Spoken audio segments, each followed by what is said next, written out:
Lakini rangi nyingine ni rangi ya manjano, gold, dhahabu. Hii ni rangi ya ukubwa, ni rangi ya baraka. Tunaona hata hina ni gold. Sayyidina Abubakar ni Siddiq alikuwa akipaka hii. Allah Subhanahu wa Ta'ala aliwaambia Bani Israili wachinje ng'ombe wa njano. Nani ashai kumuona ng'ombe wa njano? Yani huyo ukimuona mkimbilie.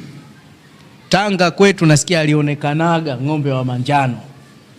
Baqaratun safra, ng'ombe wa njano. Rangi ya njano ni rangi watu ambao mara nyingi hata wakienda kufanya jambo, kupata biashara kubwa, huwa wanatumia kwa sababu ni rangi ya kifalme. Ndio maana vyombo vya manjano, sahani za manjano, Mtume sallallahu alaihi wasallam akasema la taakulu fi aniyati dhahabi wal fidda. Hivi kwa sasa hivi tusitumie, tutaenda kutumia peponi. Peponi kuna goldi sahani zake. Na madini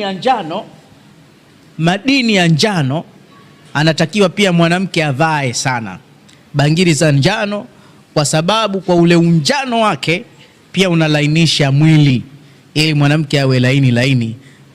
Mwanaume asivae vitu hivyo, kwa sababu akivaa anakuwa laini, na hili ni tatizo. Mwanamke ndio takiwa mnunulie mke wako dhahabu, avae kwa wingi kabisa. Lakini tumalize na rangi mbili kutokamana na wakati wetu. Rangi nyingine ya hatari ni rangi nyekundu. Japo wapenzi wapenda nao hutumiana makopa yale ambayo ni mekundu. Rangi nyekundu ni rangi ya udongo, ni rangi ya binadamu, ni rangi ya damu, ni rangi ya hatari, ufalme wa uuaji.